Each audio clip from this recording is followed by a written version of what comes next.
بسم اللہ الرحمن الرحیم۔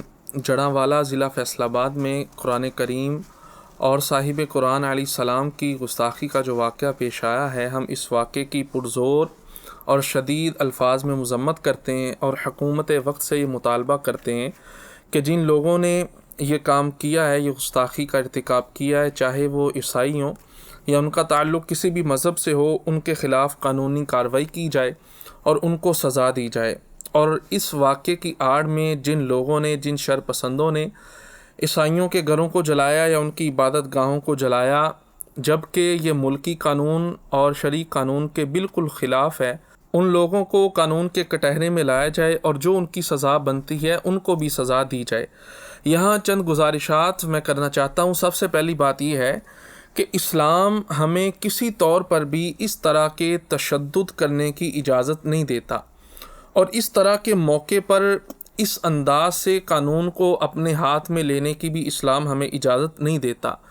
یہاں کچھ لوگ احادیث بیان کرتے ہیں کہ نبی پاک علیہ الصلوۃ والسلام کا فرمان ہے، جس کا خلاصہ ہے، جب تم برائی دیکھو، برائی کو اپنے ہاتھ سے روکو، اگر اس کی استطاعت نہیں رکھ سکتے، زبان سے روکو، اس کی بھی استطاعت نہیں رکھتے، تو کم سے کم درجہ ایمان کا یہ ہے کہ دل میں اس کو برا جانو۔ تو یہاں بعض لوگوں کی طرف سے یہ کہا جاتا ہے لا علمی کی وجہ سے کہ ہم نے ہاتھوں کے ساتھ ان کی برائی کو روک دیا تو ہم نے ان کے گھروں کو جلا دیا۔ قطعی طور پر اس حدیث پاک کا یہ مطلب نہیں ہے، بلکہ اس کا مطلب یہ ہے کہ جب تم نے کسی کو برائی کرتے ہوئے دیکھا تو اس برائی کرنے والے کو اس برائی سے تم نے ہاتھ سے اس کو روکنا تھا، اگر اس کی استطاعت نہیں تو زبان سے اس کو منع کرنا تھا۔ تو چاہیے تو یہ تھا کہ جس گستاخ نے، جس بدبخت نے قرآن کے ساتھ یا صاحب قرآن علیہ السلام کی یہ جو توہین کی ہے، نازیبا جملے لکھے ہیں، چاہیے تو یہ تھا کہ اس بندے کو ہاتھ سے روکتے، اس بندے کو زبان سے روکتے۔ اس کا یہ مطلب نہیں ہے کہ وہ بندہ بھاگ گیا ہے، اب اس کے جتنے بھی ہم مذہب ہیں آپ ان پر تشدد کریں یا ان کے گھروں کو جلائیں یا ان کی عبادت گاہوں کو جلائیں۔ اسلام اس بات کی اجازت نہیں دیتا۔ اور یہاں اسلام کا حسن بھی آپ دیکھیں کہ اس واقعے کے بعد تقریباً 90% بلکہ 100% ہی مسلمانوں کی طرف سے اور مسلمانوں کے پیشوا، مسلمانوں کے مقتدا جو لوگ ہیں، علماء ہیں، ان کی طرف سے اس واقعے کی مذمت کی جا رہی ہے کہ عیسائیوں کے گھروں کو اور ان کی عبادت گاہوں کو جو جلایا گیا ہے، ہم یہ مطالبہ کرتے ہیں ان لوگوں کو بھی سزا دی جائے۔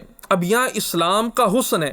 اب مسلمانوں کی طرف سے تو مذمت کی جا رہی ہے، مگر جو غیر مذہب والے ہیں، جو عیسائی ہیں، ان کے بڑوں کی طرف سے شاید ہی کسی نے یہ کہا ہو کہ جو واقعہ ہوا ہے نبی پاک علیہ الصلوۃ والسلام یا قرآن کریم کی جو گستاخی کی ہے، ہم اس کی بھی مذمت کرتے ہیں۔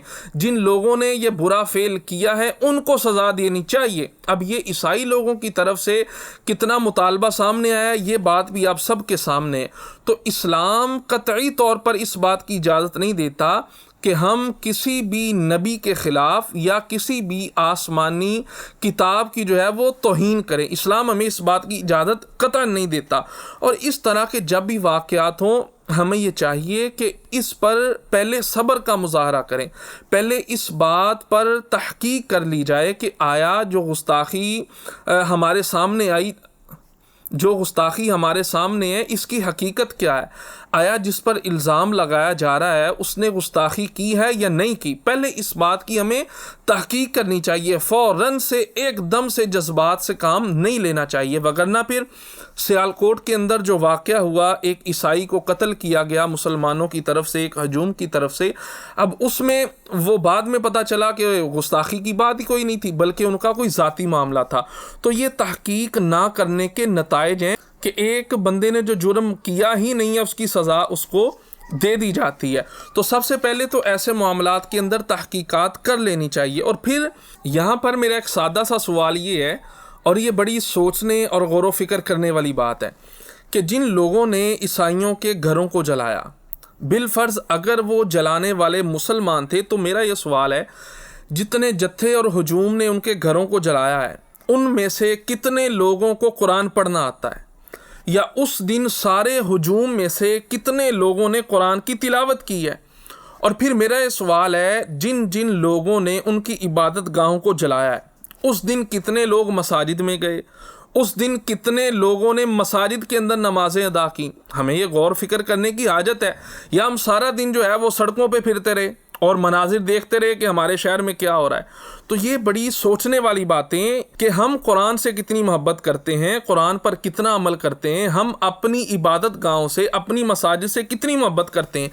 اگر قرآن کو صحیح معنوں میں سمجھا ہوتا, دین کو سمجھا ہوتا, تو شاید عیسائی کی طرف سے جو اس نے گستاخی کی وہ تو کی ہے, اس کی ہم کبھی بھی حمایت کوئی مسلمان کر ہی نہیں سکتا, وہ اپنی جگہ ہے. مگر اس کا یہ مطلب نہیں ہے کہ ایک بندہ اگر کنویں میں کود رہا ہے, ایک بندہ آگ میں کود رہا ہے, تو پھر آپ اس کے پیچھے لگ کے آپ بھی آگ میں کود جائیں.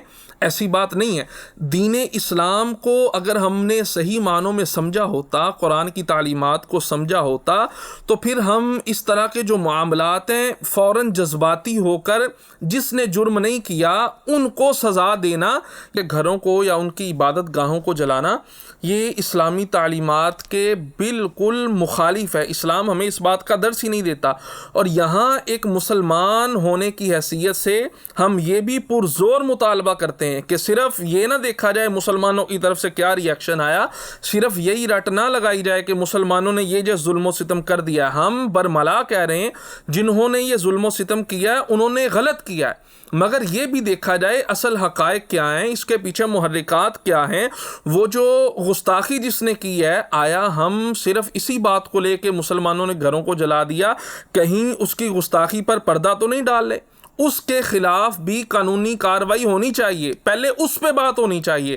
ہمارے جو میڈیا والے ہیں اور دیگر افراد جو اس معاملے پر گفتگو کر رہے ہیں, ان کو یہ بھی دیکھنا چاہیے, پہلے دیکھا جائے اصل غلطی کس کی ہے, غلطی کس کی طرف سے ہوئی ہے, پہلے اس مجرم کو پکڑا جائے. اگر اس کو بر وقت پکڑ لیا جاتا, کارروائی کر لی جاتی, تو معاملات اتنے نہ بگڑتے.